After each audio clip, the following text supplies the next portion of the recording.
talk about all of these different components were very much, I talk to a lot of my Black friends and African-American friends. You know, sometimes we all, like, if you hear some music, whether it's a gospel song, whether it's reggae, whether it's hip hop, and certain instruments hit, and it's something like what all of us like, yeah, like you feel that too. Like it's something that connects. Same thing with sport. Like there's something about the movements and something about the camaraderie, something about the vibe, particularly in sports like basketball, where there's fluidity in your movement, that were very attractive to me. So I decided to write this book because throughout my life, so in the book, there are 5 socialization models that are outlined. Several of those socialization models I identify with directly. Several of them I do not, but I have friends and people I'm connected to who went through them. So this book was very much a search to help figure out what happened to me. How was I an 18-year-old Black male at the University of North Carolina, Chapel Hill, made the JV team there, but felt like I wasn't good enough and didn't feel like I had anything else to offer the world because I wasn't on the varsity team, because I wasn't better than Raymond Felton, because I wasn't better than Chris Paul, who I grew up playing AAU with. And I went through this identity crisis, which a lot of athletes in general go through. But for Black athletes, particularly males, but also females as well, we can often go through what Dr. Harry Edwards called post-athletic career disengagement trauma, which I think was a very important distinction that he made, because we oftentimes don't look at Black athletes as experiencing trauma unless it's a concussion, right, or some other type of abuse. But we don't think about, if you spent a large number of a portion of your childhood and your life developing your identity in this sport, and that's kind of your safe haven and your sense of self, and then you're no longer celebrated for that anymore. You're no longer recognized. That's no longer your source of pride. It's very depressing. And it's also very scary, because now you're at a place where some of your non-athlete peers, they've been pursuing STEM, STEM activities, business and other things, and you poured so much into sport. Now you're kind of lost. And particularly for Black males, we don't like to admit our vulnerability. So I don't want to admit that, hey, I don't know what I want to do with my career. I don't want to admit that, hey, I changed my major 5 times in college. Hey, I feel like, maybe I should have it more together, because everybody else looked at me like, oh yeah, you play ball, like you confident in everything. And the reality is, no, I'm not confident in everything. I was confident in this because I'd spent time honing it. So I wrote the book as a way to help connect with other Black males, their families, and our communities. How do we make sure that our sport participation leads to our empowerment and holistic development, and we're not miseducated and exploited and experience identity crisis, experience post-engagement, disengagement trauma, and what I talk about in chapter 1, that we don't experience a figurative or a literal holistic death. And we don't talk a lot about death through sport other than concussions, but a lot of us, in the people who've read the book, there are a lot of brothers who end up dying, whether it be in prison, whether it be through suicide, whether it be through substance abuse, but it's connected to their experiences in sport. And I think it's a very serious public health issue. And I know we'll talk a little bit later about literacy rates and about a lot of our issues as Black males get overlooked, whether it's mental health, academic, whether it's other issues that are part of our identity, they get overlooked when you're good at sport. Oh yeah, keep passing them along, it's fine. But then what happens when I no longer wear that uniform? So now when I wore the uniform, you treated me like superhuman.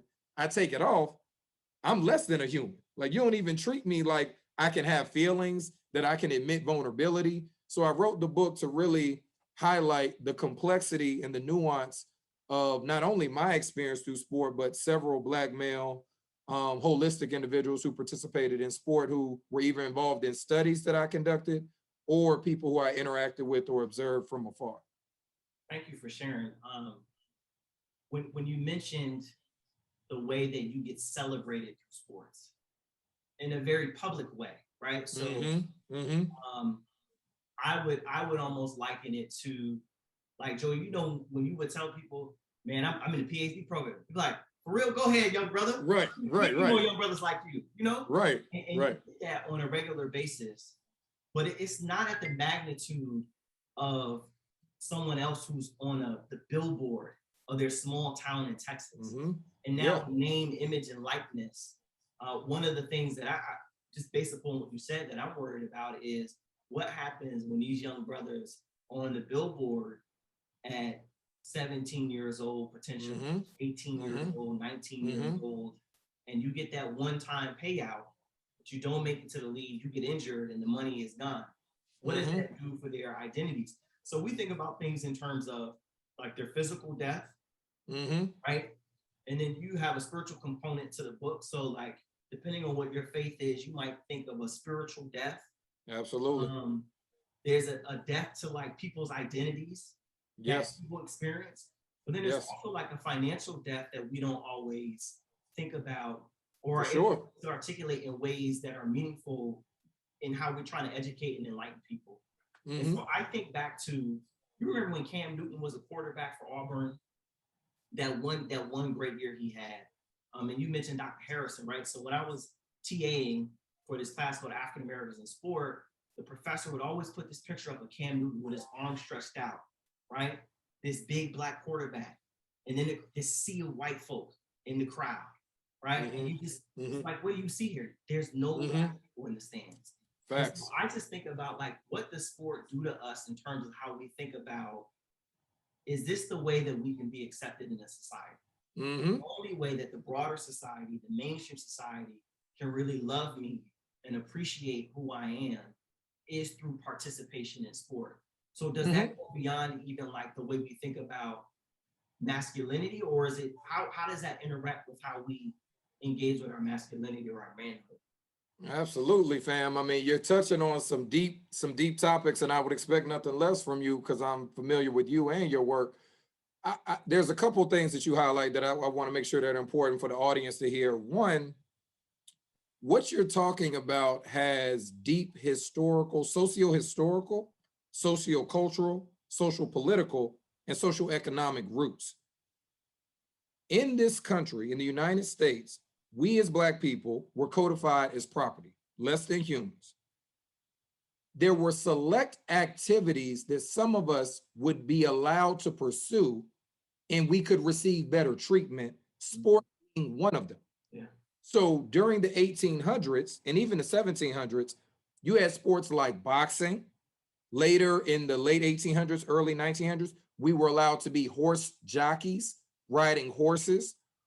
But the whole purpose of it was, hey, you do this to benefit and entertain white people, but we're not going to uplift your whole community. And that thread of us being dehumanized unless we're doing something to satisfy the needs of those outside of our community, where we only get a little gleam of humanity in terms of treatment, access, etc. That's how sport historically has been. That's a very important point to understand, because I've talked about in the book, within European-driven contexts, our sport participation has always been connected to exploitation.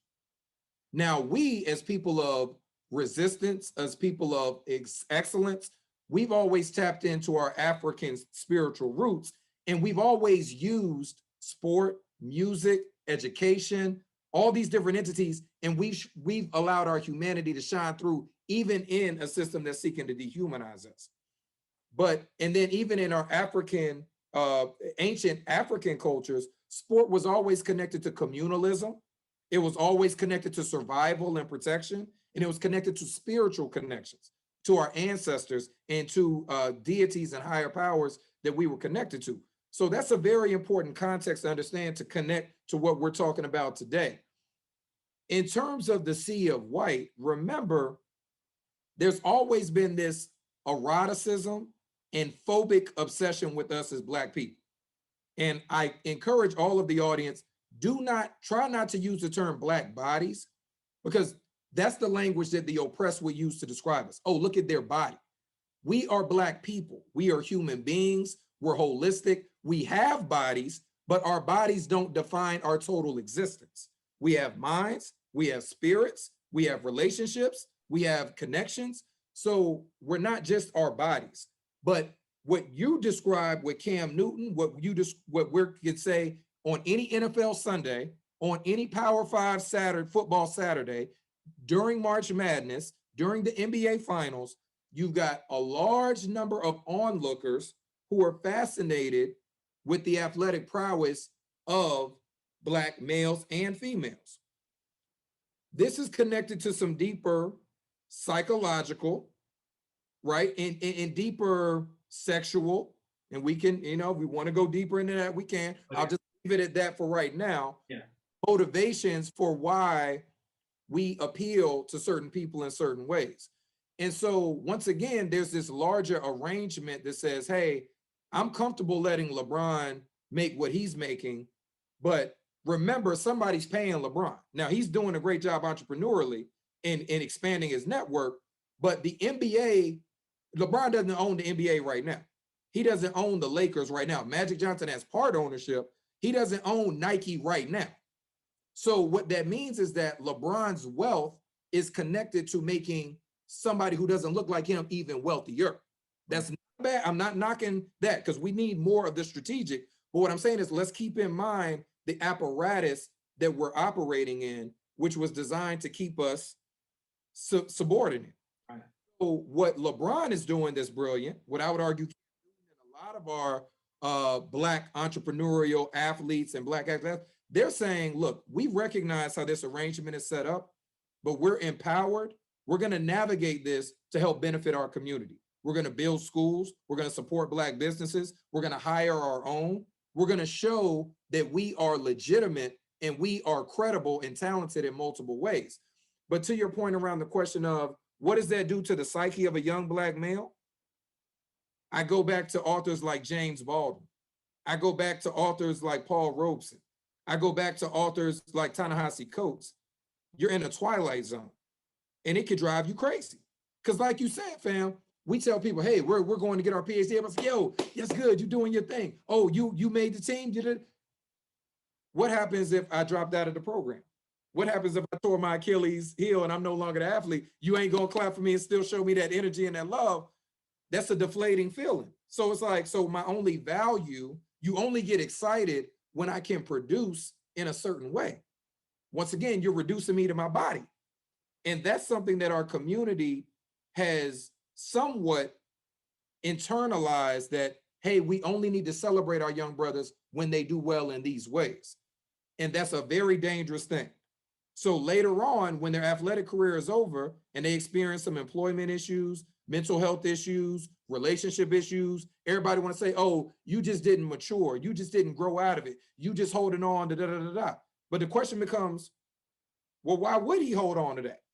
Who contributed to his infatuation or deep love for that and basically made him think that the only way I'm valued in this world, and even sometimes to my family, is if I can run a ball or jump over a hurdle or dunk a basketball or shoot a basketball. So we got to look at this as a collective issue as how do we prepare our young men and women, our young boys and girls to participate in a sports sector that we fully don't control. We don't control all the sponsors. We don't control all the grassroots circuits. We don't control all the money that's being made off of us. We don't control that. Now we're gaining more control, but we have to be strategic about what is the end goal for our children. And I would argue, even if your end goal is for your son or daughter or non-gender binary child to make it to the professional level, I would ask you, what else are you preparing them for beyond that? Because even if they make it, Kobe retired at 40. And if it wouldn't have been for a tragic accident, he probably still would be alive right now. 40 is relatively young in most standards. Obviously for Black men, it's not young because many of us unfortunately die younger. But the idea is that you need to prepare your child. Sport is a means to an end, it's not an end in of itself. And when you don't adequately prepare your child to deal with that, with all those white onlookers, with all the glitz and glamour, and with all that, they're gonna get swallowed in this system that values their body, not their holistic being. Because it feels good when everybody loves you. But once them lights go off, once you're no longer in that uniform no more, then where are you? And I would argue it's our responsibility to equip our young children with a level of consciousness, a level of empowerment, and a level of conviction to navigate that space strategically. Yeah. So you know what they're getting into, what they're getting out of it, what they're willing to do, what they're not willing to do, and what their true value is as a holistic person. I think a few things with that last statement. Towards the end of the book, and in parts throughout, you talk about what the role and the responsibilities of Black family and Black community will be to keep Black boys, Black males out of this miseducated and exploitative system. And I'm almost wondering, we need to be having explicit conversations about power in our community. Yes. Like this explicit, right? Talking about power dynamics and authority.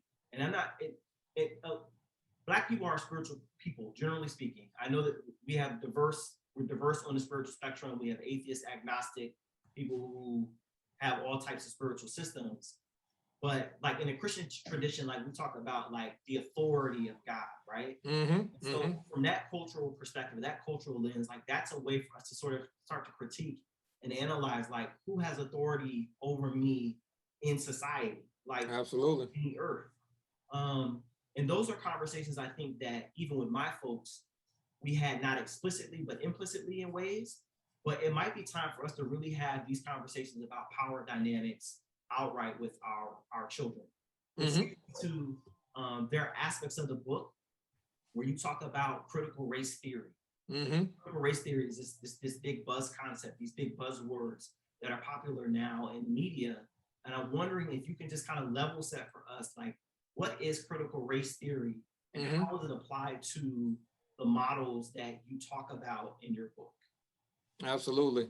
And before I get into critical race theory, I just want to add on that spiritual notion. In many religious scriptures, I'm a Christian.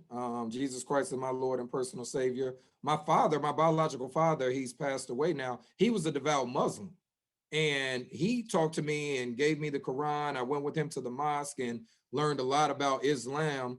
Islam, as some say it, Islam, as others say it. And in multiple scriptures within Islam, within Christianity and Judaism, there are scriptures that say you can't worship two masters. And typically the juxtaposition is not only God and the devil, but there's also this notion of this love for materialism and for money and for vanity. That's eerily similar to what our sports culture is today. So to your point, we definitely need to have deep conversations about why are you getting involved in that sport? What's the end goal? I couldn't help but think to myself, when I think about so many of our young brothers and sisters who compete not only in high contact sports like football, but even in track and field. And I'm thinking, man, we are using our bodies and really in a lot of cases doing some damage to our bodies, but somebody else is making money off of that. You know, and so it's a very troubling scene to think about. Somebody's making millions off of us breaking our bodies.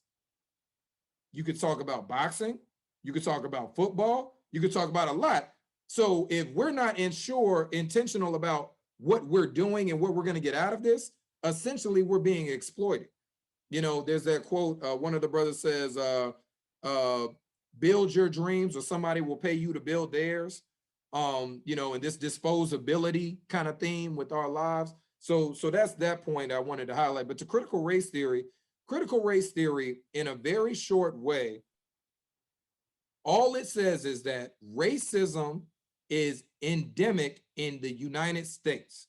The country was built on settler colonialism, the land theft and genocide of Native American indigenous people, and the enslavement and economic exploitation and dehumanization of Black people. What that means is that the modern day banks, the media, the finance system, insurance, all of our social institutions, political, economic, health, education, religion, are influenced and embedded by this ideology of racism, which creates a hierarchy of humanity, with Europeans and those who identify as white being at the top, and Blacks and those who are associated with African cultures being at the bottom. All critical race theory is saying is that in order to improve and transform, you have to acknowledge that this has been the mainstream ideology. the reason why it's such a backlash in our society today, because people, and particularly those who are not Black, they don't want to acknowledge the truth. Because if you acknowledge the truth, it fractures the American myth. It fractures that, oh, I earned it, I worked hard. Oh, we are just genuinely better. No, you got benefits that other people didn't. Somebody else built that and they didn't get paid and you get to benefit from it. So a lot of people don't like to admit that because that fractures their whole sense of their identity that, oh, I'm this great person. No, actually, you just benefited off the exploitation of somebody else. I use it in the book because, as I mentioned earlier, in order to understand modern day sport and the racial dynamics, the power dynamics that you talked about, you have to acknowledge the embeddedness of white racism capitalism. You have to acknowledge it. You have to acknowledge that there's interest convergence, which means that a lot of the gains that we as Black people have made in sport have coincided with benefits for a larger white benefactor, right? So we have to acknowledge that. We have to acknowledge as a transformative tool, one of the tenets of critical race theory is counter narratives, counter storytelling. I tell my students this all the time. Whatever you read, whatever you hear, first question you should ask is, who's the author? Who wrote it? True. What perspective was included? What perspectives were excluded? What perspectives were emphasized? Their narratives are very important. And maybe near the end, I could talk a little bit more about my recent work around activism and the typology of activism. Yeah. Activism and scholarly activism are critically important because that influences what narratives get told, what narratives are highlighted, who gets to determine what's truth and what's not, who gets to determine what's fair and what's not. Historically, we haven't controlled mainstream media outlets. Historically, we haven't been widely represented in academia. So pseudoscientific white myths about white superiority have been able to rule the day. And they've been able to influence healthcare. You just heard in 2021, they just discontinued race norming in the National Football League, which was a practice that said the cognitive abilities of Black football players was baseline lower than the white players. I'm like, we're in 2021. This isn't 1960. This isn't 1920. This isn't 1865. In 2021, they were the most profitable professional sport league was still using racist stereotypes to evaluate Black men. And let's connect it back to the death part. That had significant implications for the retirement benefits that those brothers could get that could help them with their mental and physical debilitation after they finished playing. So these racist policies were literally killing Black men, literally killing Black men. And so critical race theory is a way to intervene and to fracture the narrative that has marginalized and ignored our voices and our experiences. You never want to tell a story only from the oppressor's view. Guess what? If you tell it from the oppressor's view, this is the land of the free, home of the brave. The land was built for everybody, with liberty, justice, and happiness for all. Oh, but let's tell it from our view. We were 3/5 of a person. We were enslaved, raped, lynched, stole from our families, weren't allowed to build our institutions. You burn down Black Wall Street. You strip us of all these other things. You create convict leasing, massacre. That's a whole different narrative, and that has to be told. So what I was trying to do is connect with our brothers and sisters who are doing this work in other fields, the legal field, humanities, political science, and say, hold on, we need to do more of this in sport too. We need to introduce, and shout out to Dr. John Singer, who is the pioneer of introducing critical race theory into sport management literature. Building on his work, Dr. Billy Hawkins, my advisor, Dr. Harrison, Dr. Moore, you all's mentors at Texas, Dr. Harry Edwards, Dr. C.K. Harrison at University of Central Florida. I don't want to miss anybody, but all of you, you know, I know you personally. We're building on your work. We're carrying on the legacy that you all continue to build on, and basically saying that in order to use sport as a tool of empowerment, holistic development, and transformation, we've got to acknowledge the proverbial elephant in the room, which is white racism, capitalism, which is designed to miseducate us and to exploit us and to holistically underdevelop us. And so I want to add a note about this concept of interest convergence. And so interest convergence is a principle within critical race theory that basically states that progress does not happen on behalf of the oppressed Black folk unless it benefits white folk, or it minimizes the amount of damage to white power structures. So this may be a stretch, but let's take the example of the NFL using these methods to measure cognition to say that Black folks were intellectually inferior. So the NFL has a retirement policy, right? They have funds for players who are injured, maybe CTE or whatever, right? And so those funds came about because players used their collective bargaining. There were lawsuits, right? There was a media activism, right? There was a narrative in the media for years talking about like brain issues and injuries and how the league wasn't doing what they were supposed to do. So what the league did was, it was in their interest to say that, we need to do something about it because it's bad for the image. It makes the shield look bad. But what they do is they minimize the amount that they have to give the Black players by saying that they're already less intelligent. So the damage that was done, brain injuries and all of that, isn't as much as it is for the white players. But you have to think about it. Who's the majority of players in the NFL? Black. So at the end of the day, it's all about the bottom line. Yep. And whenever we engage in making deals and going to work, right, in making progress, one of the lessons that we have to learn is interest convergence. Yes. That this isn't happening because someone is an altruistic human being, right? This is about power, the maintenance of power, how you can be used. And we need to think about how we can use these institutions and power structures to benefit us, which goes back to what you were saying about LeBron James and all these other brothers and sisters who are taking advantage as best they can of the system. So I appreciate you for laying that out for us. I'm wondering if you can talk about some of the models that you already have. And I think a lot of what you said is already sort of like aligned with and attached to the models. So if you can briefly go through the different ones and just give us a quick explanation of what they are. And then I really want to talk about this holistic empowerment model in some sense. So if you can take us through. So the first one is Black male underdevelopment through sport and miseducation theory. So just absolutely. What is that? So, and just to echo what you said, Dr. Clark, the term that my colleagues and I have thrown out there to build on what you just described with interest convergence is we call it SRIC, strategic responsiveness to interest convergence. And the three components of SRIC, strategic responsiveness to interest convergence, are holistic consciousness. So that means you recognize that you're in a system that is inequitable and it is designed to disadvantage you. You also, your consciousness is of yourself, that you know your worth beyond just your body. You know your worth beyond whatever price tag they assign to you. You know your full worth. The second tenet of strategic responsiveness to interest convergence is internalized empowerment.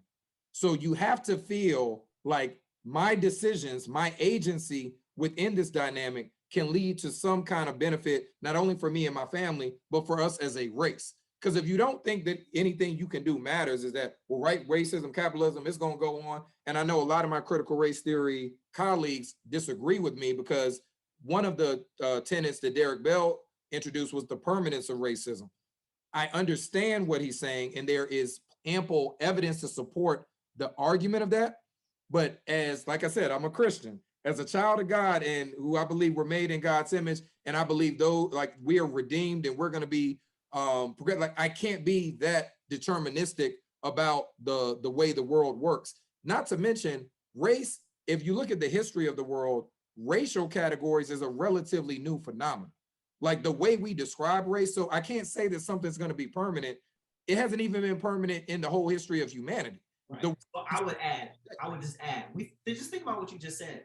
Class has been around. It's been around way longer than race. Absolutely. And when you think about it, it's a baby. Yes. It's a baby. Gender has been around longer. Yes. Class has been around longer. There are other things that have been around longer. So I think it's important that you added that.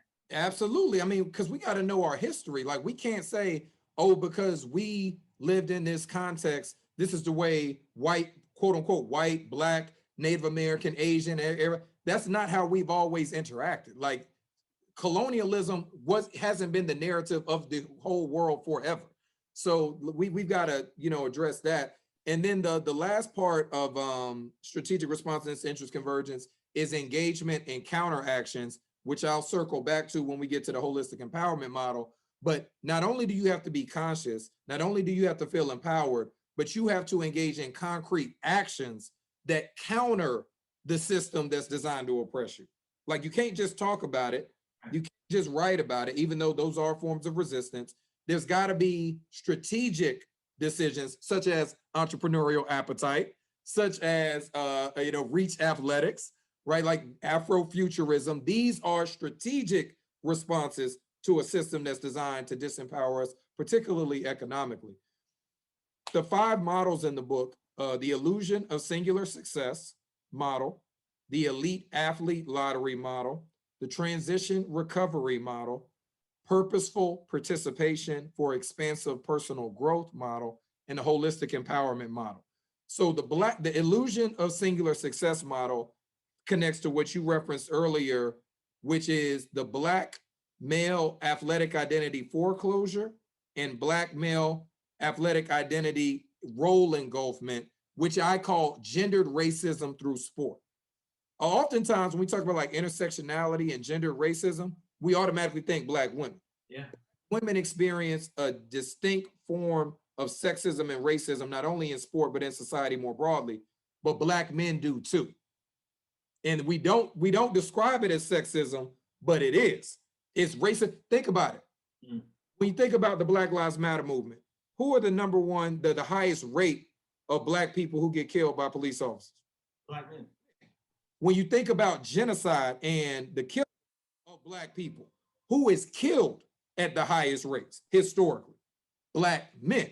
There's a reason why we are killed and targeted, not only from a family structure standpoint, but from a potential threat to the system standpoint. So that's not to minimize, and this is one thing I want the audience to understand. This is not comparing the harm that's done to Black women. I'm not comparing them at all. I'm saying we as a Black community are oppressed, but there are distinct ways in which we're oppressed similarly and differently, distinctly. And through sport, we oftentimes use sport participation as a privilege and as an entitlement. Name me how many more hazardous professional occupations there are than being a professional athlete.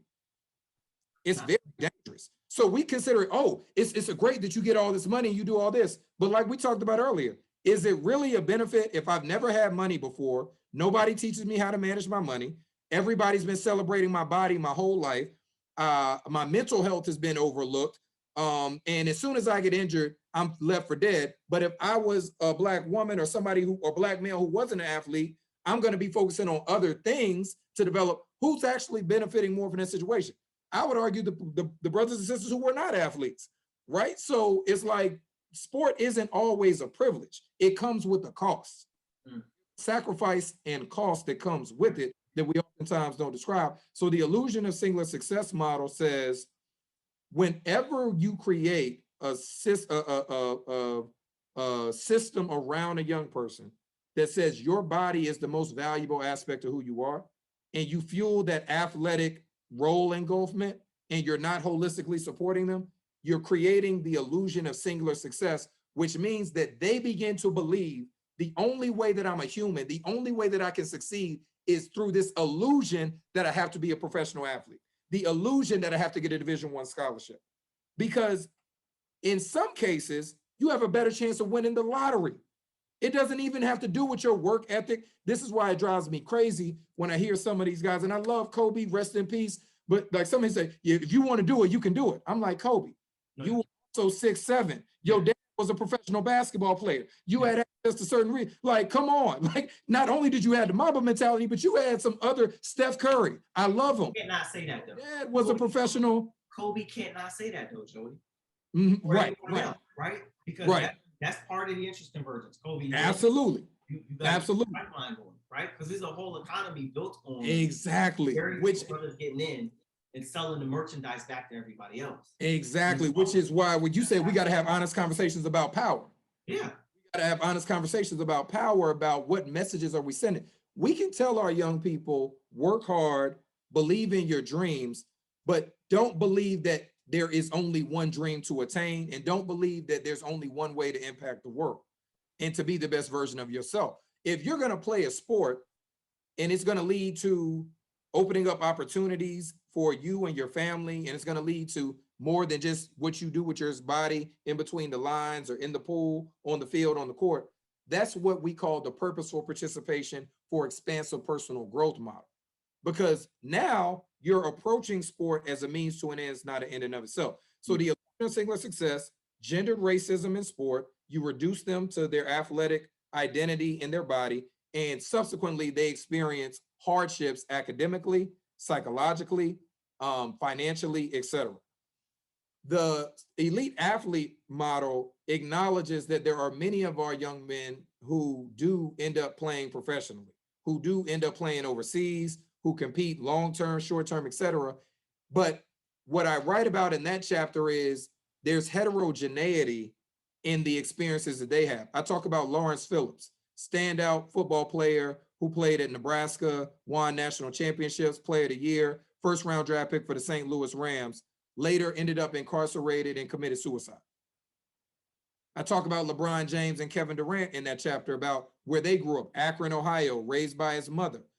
Kevin Durant, largely raised by his mother, grew up in Prince George County in Maryland, and how they, through their experiences and connections and their talents, they were able to ascend to a higher level, and how they give back to their native communities.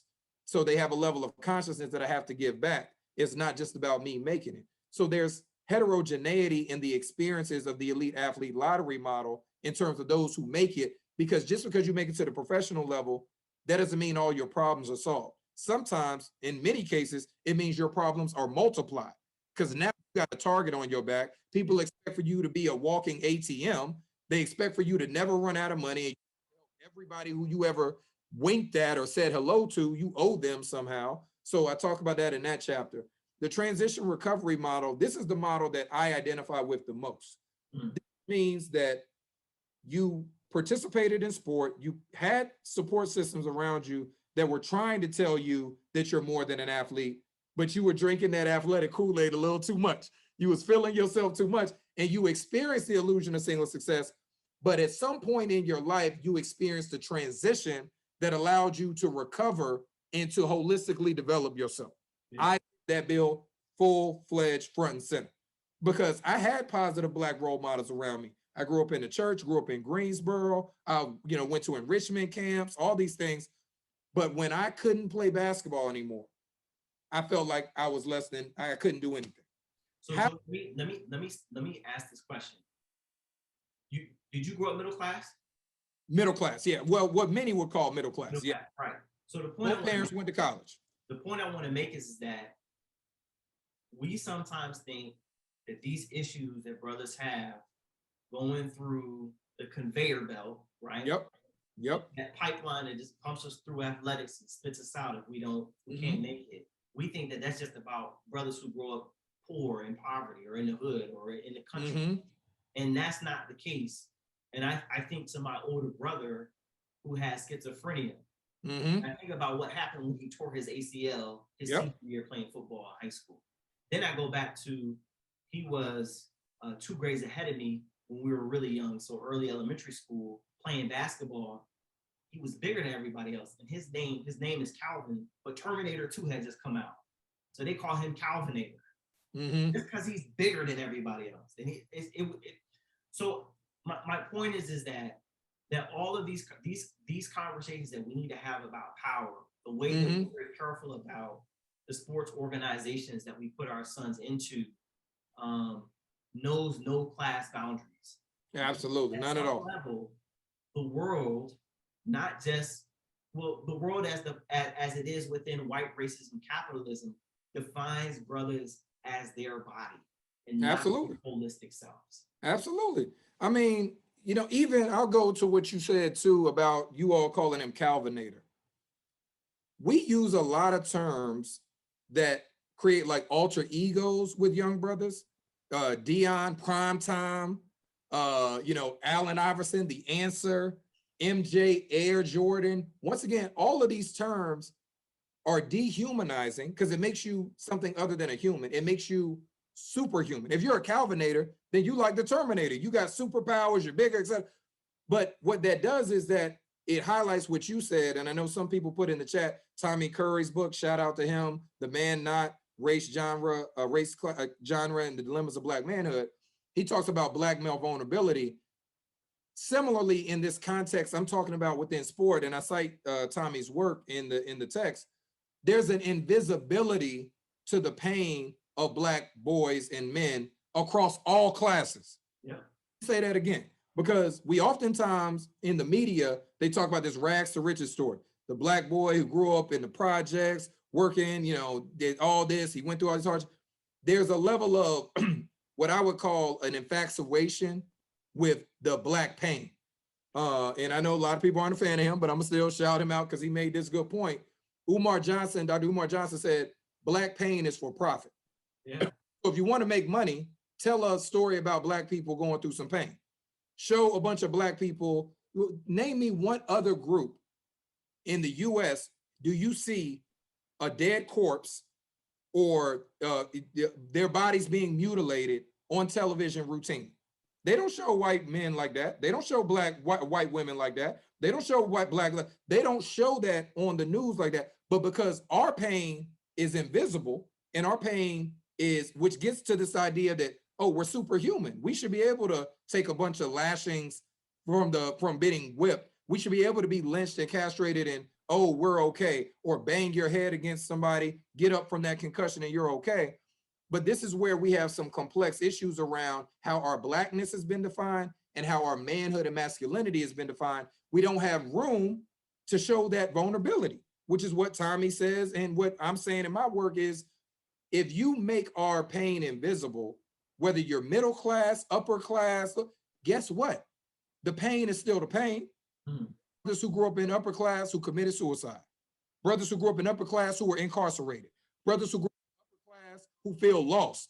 There are brothers who are in upper class who are in worse conditions than brothers who grew up in working class backgrounds. So what I'm saying to your point is we've got to break down these class barriers and unify around our Blackness and our empowerment, that we've got to support one another. We've got to acknowledge that all of us experience pain. Sometimes it overlaps and it intersects. Sometimes we can empathize with each other. Any Black male who's been through an athletic identity crisis, I can empathize with them. But can I empathize with every aspect of their pain and their journey? No.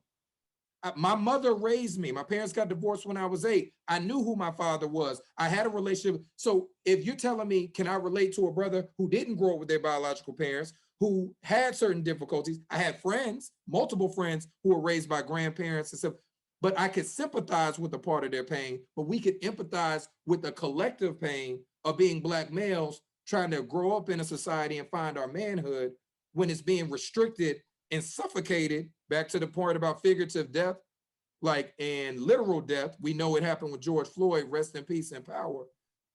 Literally and figuratively, we're being suffocated.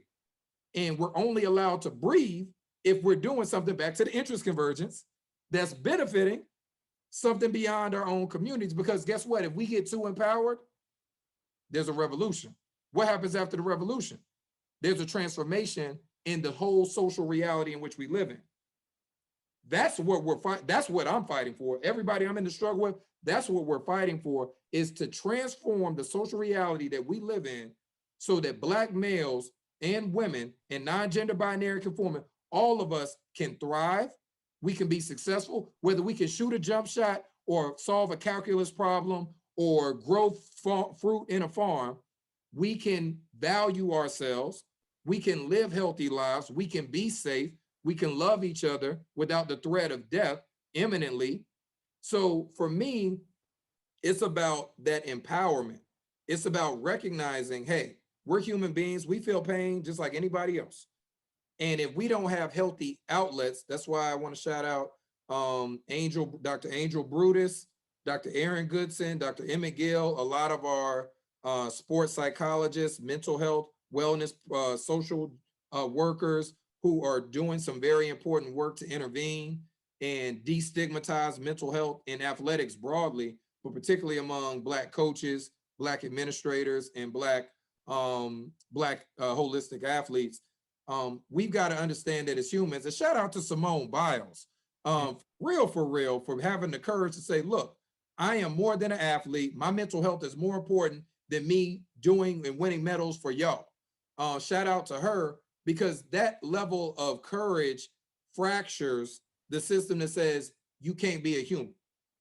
They were treating Simone like, even with that GOAT reference, like she's the greatest of all time, that's another non-human reference to her. They do this to us all the time. And I want us, audience, please, please, please, please, please, try to refrain from giving nicknames to your children or nicknaming other athletes with non-human terms.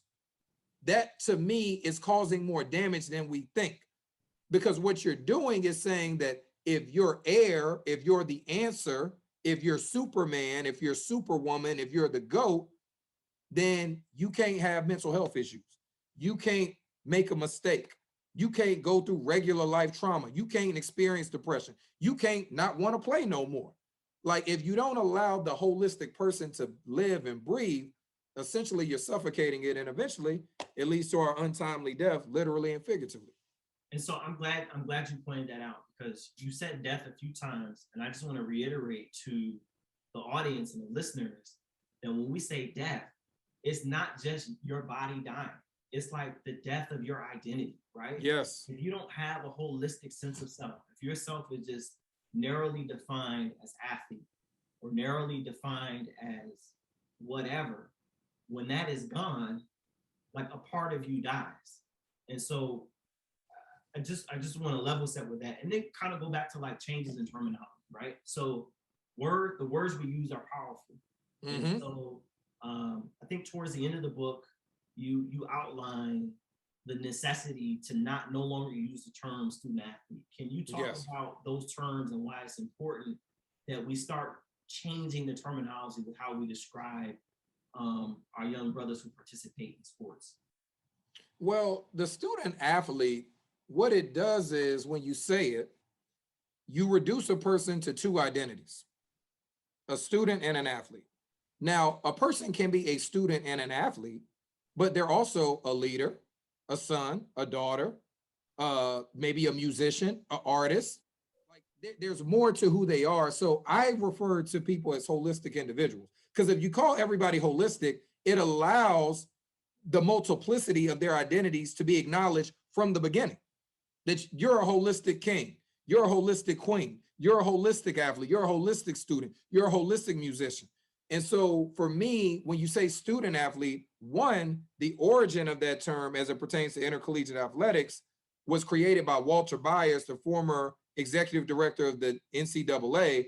And the only reason they created it is they were trying to avoid employee workers' compensation lawsuits from football players who were getting paralyzed and they were getting harmed physically. And they were like, hey, we're basically labor for the university. And what they did was, in the course, they said, well, hey, no, they're students, and being an athlete is basically an avocation. It's something that they're doing on the side.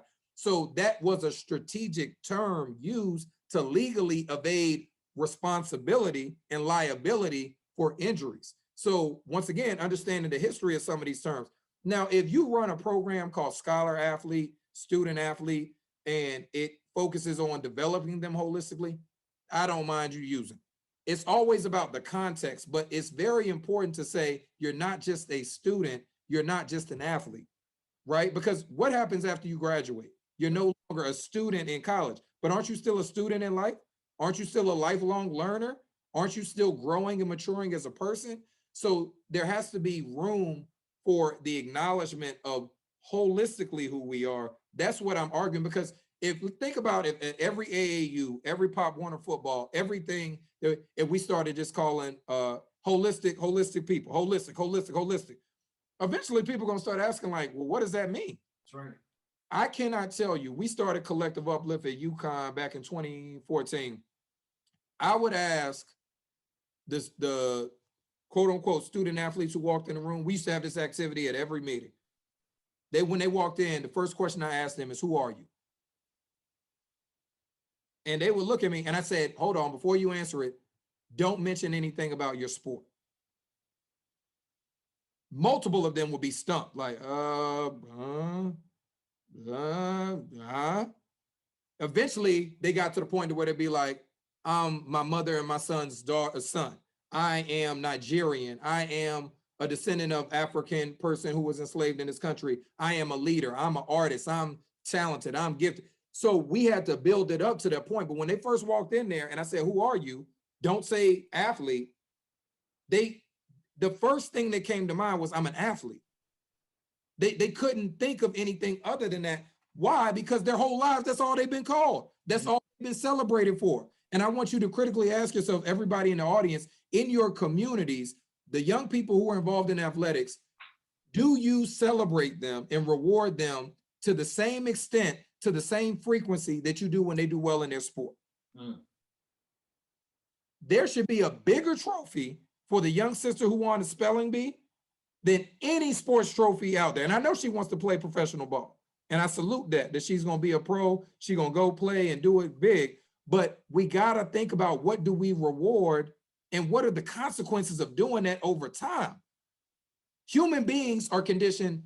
All psychologists across the world, they break down human psychology to two things: rewards and punishments. What's rewarded, what's punished.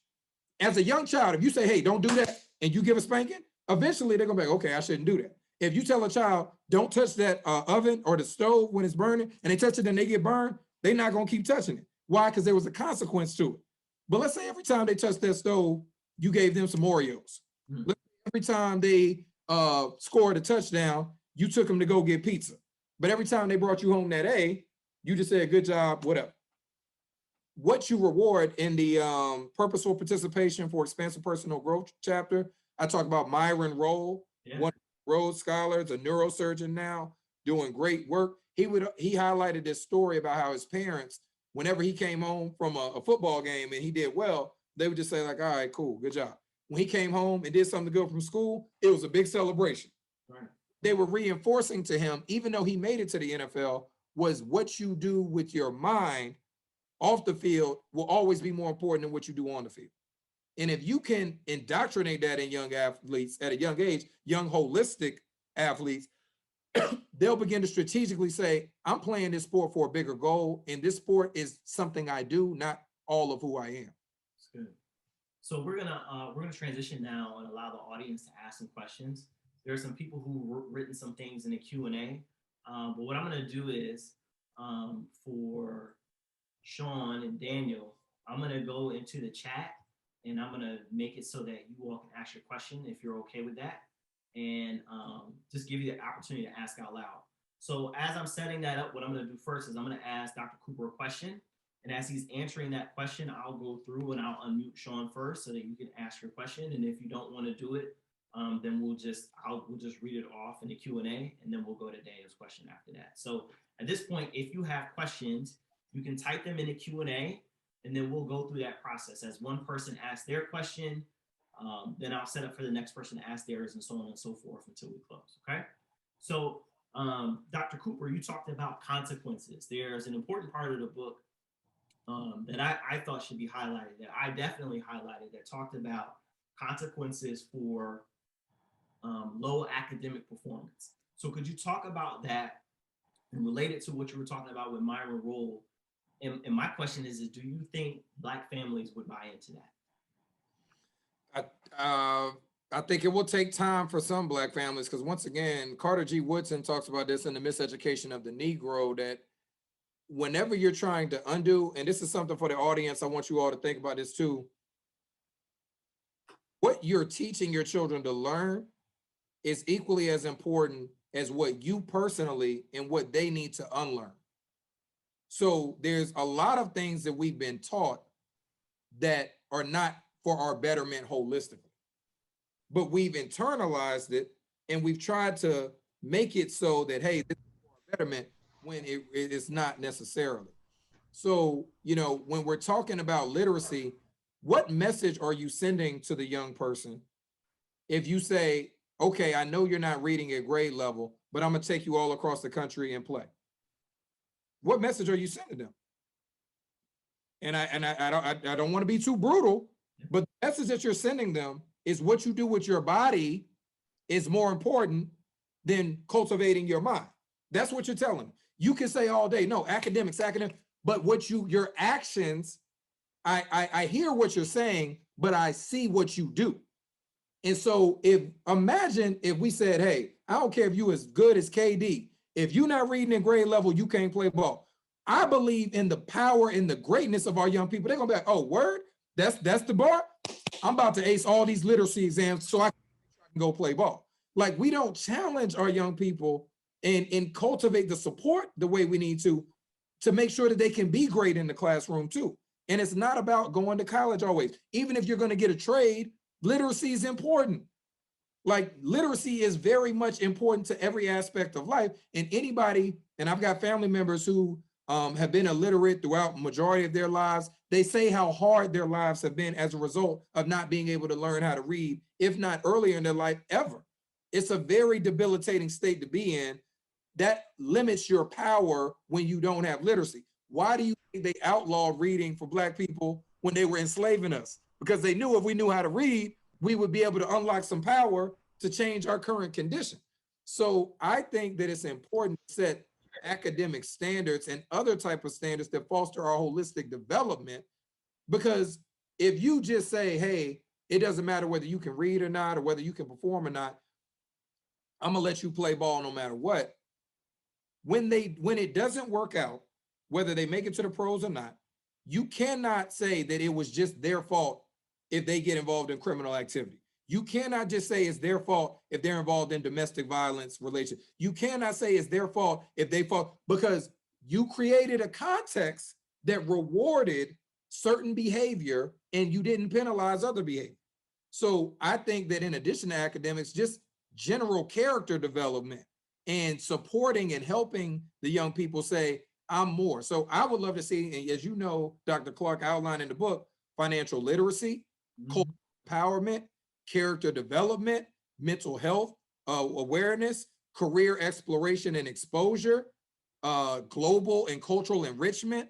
I would like to see a lot of that embedded in our sport organizations, because a lot of people say, well, I'm not an expert in that. I don't do that. Well, if you're not an expert, guess what? You can connect with people who are experts, right? I mean, you can invite whoever to come and speak to your young people. You could help and collaborate like we're doing here. What would it hurt for all of the organizations in the town where you're in right now, Dr. Clark, to say, hey, Dr. Clark, we know that you're not only a doctor, but you're an entrepreneur. Can you come and talk to our young holistic athletes about education and empowerment and about business and about owning your own business? Like, not just asking you to come one time, but setting up a culture where it's normalized, where the information sharing and the resource sharing, every one of our young Black holistic athletes should know about voting, civic engagement. They should know about their local politicians. How do things get voted on and passed? They should know about how to purchase and save money, about good credit, bad credit. They should know about the pros and cons of going to college and different. They should know these things. But I bet you if you told them, tell me the route of the New England Patriots, etc. Tell me LeBron's stats from last year. Tell me how to do this, They can spit it off like that. So what does that tell us? They have the cognitive ability. They got the intelligence. It's all in how you're directing it. So don't tell me they're dumb jocks. They're brilliant. They're brilliant people that have been misdirected to only use their brilliance in one aspect of life. That's why language is so important. Don't dumb jocks. They're brilliant. Because if they were dumb, you telling me the sophisticated things that Cam Newton and all these athletes do with their body, Sha'Carri Richardson, what the physical and the kinesthetic and the knowing of that, you telling me that doesn't require some form of intelligence? It's there. It's how is it directed in multiple aspects of our lives, in our communities? So I wanna just make a point, and then Sean, I'm gonna unmute you, and then you can ask your question. Is that for the audience, and this could be rhetorical, is think about the brothers who know the stats, who know the routes, but never played ball, but still aren't excelling in their life, but still don't have a holistic identity, but they never played ball, but they still into it. So they're literally living vicariously through what other men do instead of ensuring that they're they're going to the doctor, taking care of their health, that they're being the most responsible man or father for their families and things like that. So these things, these conversations, it's important to note that you don't put Black male student athletes, right? You put Black male holistic, because it's not just about those of us who play sports, because there are implications for the sports industrial complex, white racism, capitalism, for those of us who don't even play ball or never play ball. Absolutely. So Sean, I'm gonna ask you to unmute, and then you can ask your question. Hey, Dr. Cooper, Dr. Sean Anderson here. How's it going? Dr. Anderson, what's going on? Shout out everybody. Dr. Anderson got a book coming out, Black Lives Matter and Athlete Activism. Make sure you cop that. Dr. Sean Anderson on that. Hey, appreciate that. Hey, Dr. Cooper, I have a question about the NIL rule. Okay. And so in what ways do you think this rule has aided Black student athletes in receiving their just due? And do you believe the NCAA will fight back against this ruling in some capacity? Great question. Great question. I do think by and large, the NIL can and will benefit Black holistic individuals who participate in sport. The challenge will be, it does not eliminate all the economic exploitation, the academic exploitation, and the athletic exploitation happening in college sports. Remember, even though now that they can benefit off their own name, image, and likeness, it doesn't mean that they're going to be equitably compensated for their labor while they're at the institution. So what I'm asking for all of us to do is make sure that now that this NIL is coming up, we better have Dr. Clark, we better have all of our Black entrepreneurs, all of our Black financial consultants, all of our Black analysts, all of our Black economists, making sure that we're educating our young people on how do you build your brand, how do you manage it, how do you invest in yourself and invest in your communities so that you don't end up being bankrupt, so that you don't end up being exploited and being on the ESPN documentary broke. You know, these are real things that happen, and there are so many agents and so many runners who are like, oh yeah, all we got to do is dangle some money in front of these families because we know that they're going to be easy to grab and sign some paperwork that's legally bound them. Here's the way I would look at it, Dr. Anderson. You know, a lot of the OGs in the music industry, and they talk about how, look, you don't want just a regular record label. That ain't what you want. Rest in peace and power. Prince was very big on this, and Michael Jackson was, rest in peace and power, about making sure that you own your masters, making sure that you know what is the production, who owns the publishing. So for me, it's about us being more legally savvy, more financially savvy. In terms of the second part of your question, do I think the NCAA will push back?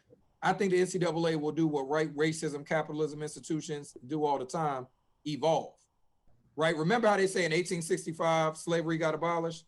What happened right after that? Convict leasing. What happened after that? The vagrancy laws. What happened after that?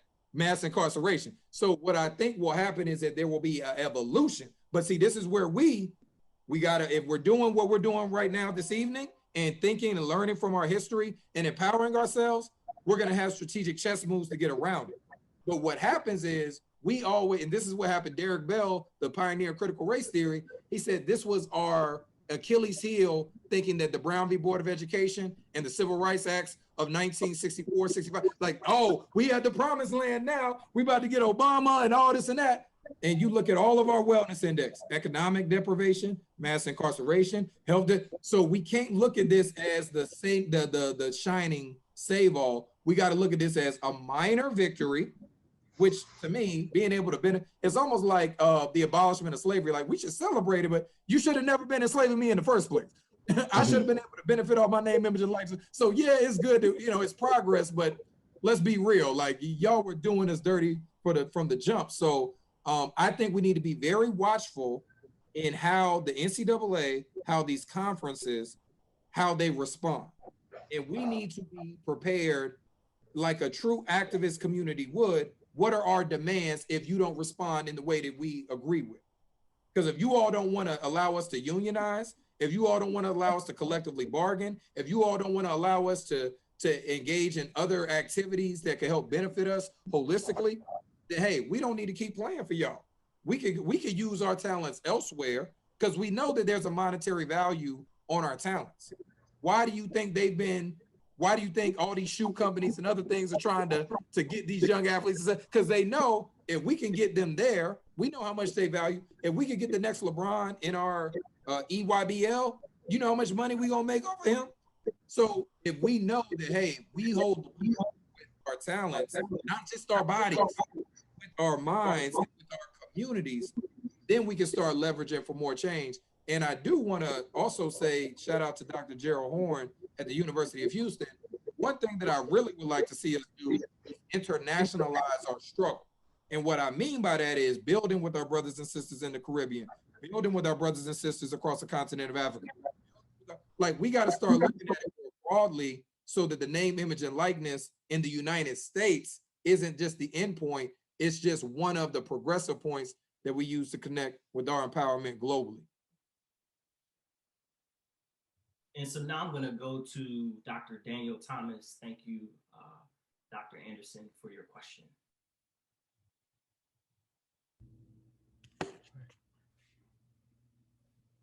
Hey, can you hear me? Yes. Yes, Dr. Thomas, how you doing, sir? Great to see you. Hey, Dr. Cooper, man, a pleasure as always, sir. I learned a lot from you as always. I appreciate you, man. No, likewise. Appreciate you, fam. So I'll just read my question as I have it and just say something real quick at the end. So I just said, what tips and strategies do you have for Black faculty at PWIs who are bringing this very critical perspective to their classrooms, their syllabi, their departments, so that we can be able to thrive in academia? And I just want to bring up, as you're responding to it, the interest convergence, right? Mm-hmm. Because myself and other people coming into academia at this time, we're coming in at this moment where everybody is clamoring for the person who, the person of color, the scholar of color, who's bringing this perspective to the classroom. Mm-hmm. And I understand that I'm coming in at that moment, but to your point about your book as well, I understand that that's the exploitative part of it. That's the interest convergence part. But what can we do to make this the type of exchange where we're getting something out of this as well? Great question, Dr. Thomas. And I have a multifaceted answer. It will be different and similar for all of us. And I'm going to break this down. In our society, when it talk about Black progress, we've got some radical activists, we've got some temperate activists, we've got some non-activists overall, and all of these different groups. I just named 3, but we could go through a whole type of constellation of the different types of people, different type of organizations in our communities that have led to our betterment. So I'm speaking in an anti-deficit framework here. You got some of our people who are Jehovah's Witnesses, who do great work. You got some of our brothers who are Muslims who do great work. You got some of our people who are Christian. You got some of our people who don't go to college, who do great empowering work. You got some of our people who go to private school. Shout out to your research and excellent work that you do, who navigate systems and do great work. You got some of our young people who go to all single sex schools and they do great work. The point I'm making is it will be different for all of us. There's not one way to maximize the effectiveness of our presence at different institutions. Some of our people will say, well, some of y'all are tokens. I've been called a tokenism. I've been called a puppet. I've been called Uncle Tom. I've been called a coon, which is a very derogatory term. And to hear another Black person call that is so offensive. And it goes to show how we've been so damaged to even cause harm to another brother or sister in that way. But the idea is that we've been trying to fit everybody in a box. Is that, oh, if you're not radical in this way and you at this school, you ain't really for the struggle. And the reality is we need some of us at the Ivy Leagues, just like we need some of us at the community colleges. We need some of us at HBCUs, just like we need some of us at the HWIs and the HSIs and the Native American Institute. So we need to be present at all costs. So what I would say is engage in strategic resistance. And at your institution, here's a couple things that I'll say to give you just kind of bullet point advice. 1, know your villages. What I mean by know your villages, I'm not just talking about as like Dr. Clark said, your academic family, campus and beyond, know who your allies are and who your supporters are on campus and beyond. Because your holistic wellness, you ain't gonna be able to publish or do anything or create a program or mentor, do anything if you're not holistically well. So you gotta know your villages and know your support systems. Bullet point number 2, know your adversaries. Know those who do not have your best interests at heart. People who say your research is invalid. I've had a faculty member call my research glorified journalism because I wasn't a quantitative, I didn't publish a whole lot of quantitative studies. They're like, oh, you're just doing glorified journalism, qualitative research. I'm not gonna get into what my response was to him, but needless to say, I used that fuel to help me focus on more productive activities. So once you know how the system, so you know your adversaries on campus and beyond. Number 3, know the system that you're operating in. A lot of us get burnt out because we knew that we signed up for a tenure track position. We knew what the expectations were, but then we get mad when they're evaluating us based on their standards that we know weren't created by us, weren't thinking with us in mind, but you knew that. So you got to strategically say, do I meet the standards to get the tenure and to do what I need to do so that I can open up other doors? Or do I strategically fight it and go to another institution or do it? But whatever your decision is, there's not a right or wrong, there's not a correct or incorrect. You got to make the decision for yourself. I argue our institutions have changed and we have progressed as a people by, in equal ways, by some of us who chose to stay and get tenure and rise up the ranks and do some different changes, and for those of us who chose to left, and those of us who were denied tenure. So I think change can happen on multiple fronts, but you got to know your villages, know your support system, know your adversaries, know the system in which you're operating in, and operate based on your convictions. What I chose to do at my school, I can't say that that would work for somebody else. I know that that's just was what was true to who I was. That's what I felt like was the most effective and appropriate thing to do. I remember I had a colleague, he did a great program. I'm not gonna say his name because I don't wanna give too much about the story, but we had a conversation and we were like, yo, do you wanna be involved in this? And my response was, man, for us as Black faculty, we've been denied tenure at this institution and they always say that we do too much service. Now, I was already doing some other service and involved, like all of us, involved in a lot.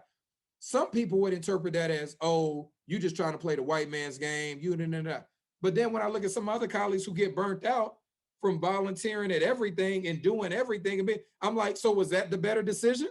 So for me, I had to put parameters on myself that, yeah, I'm gonna support these brothers in this way, but I can't commit to it like that because I'm not tenure right now. I'm trying to build some things and I need, scholarship takes time.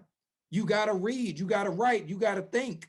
Like it takes time. So what I say is those bullet points, if you enact them, I think you're gonna enact the change that you want to enact, but also know that we're in an intergenerational struggle, which means whatever change you're doing at your institution, the full scope of that impact will not be realized while you're still there.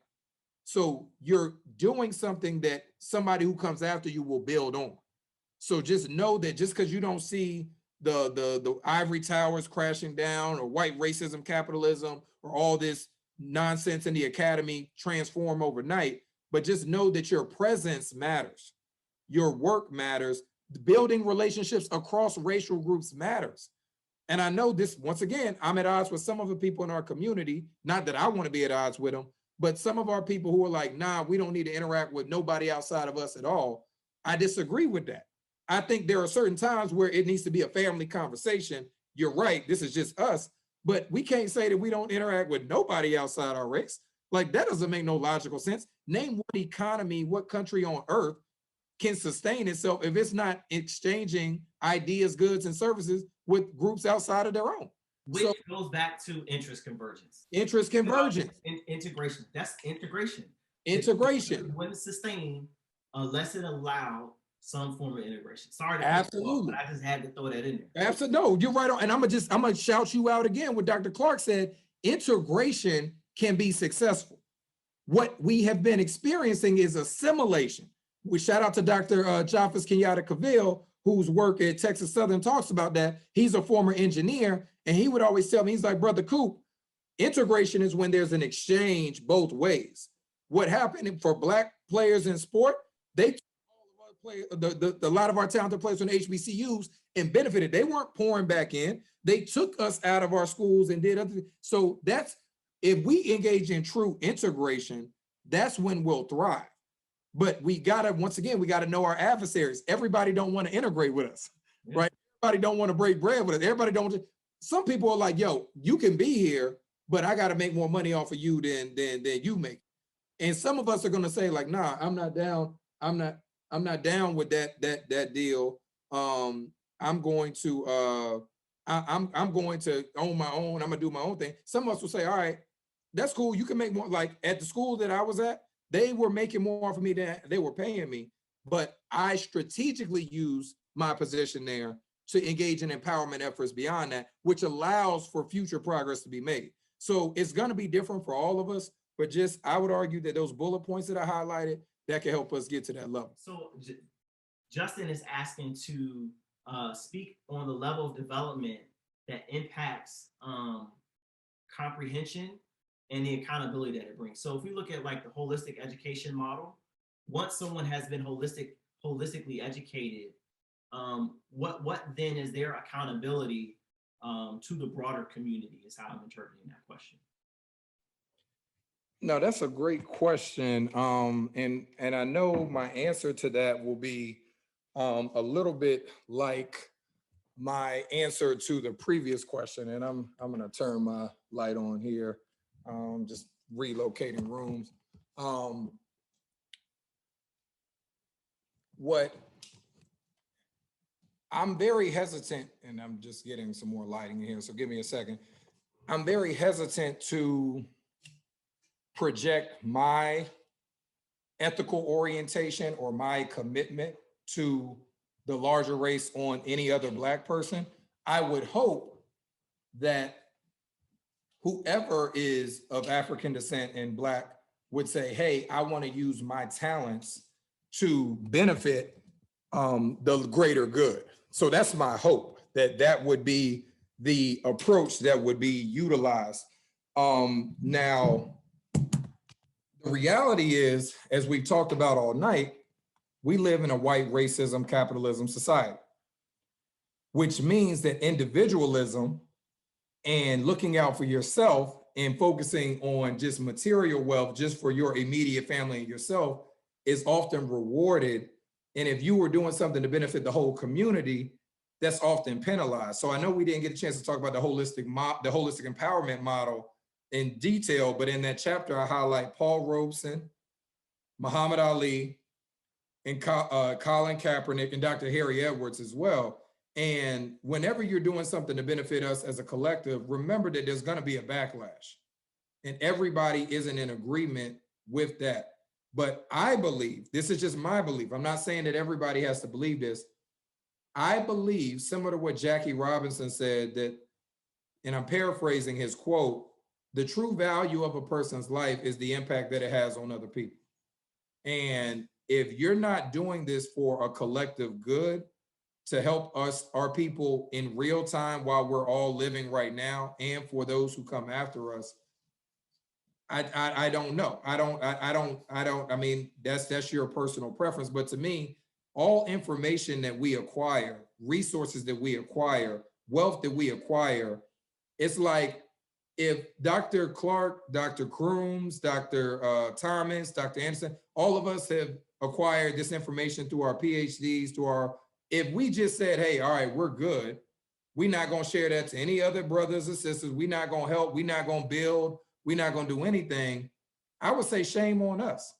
Shame on, and I would actually say not only shame on us, but you're strengthening the white racism, capitalism when you do that. So here's what I'll say is, there's a game going on. There's a war going on. Your actions and your inactions are fueling one side or another. So you got to ask yourself, are my actions collectively building us to experience a better reality and a better humanity, or are my actions strengthening the opposition? Because they're always going to be engaging in tactics and strategies to weaken us. And what is the best way? You don't even have to read The Art of War to know. What's the best way? There's two ways that you could defeat your enemy.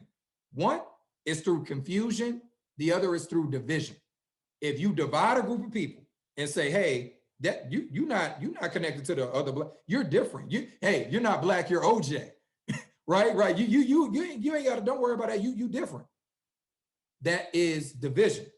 And then you just create confusion. Be like, oh, well, you know, y'all ain't really together like that. You Nigerian, you Ghanaian, you this, you did it. All of that is confusion to weaken us.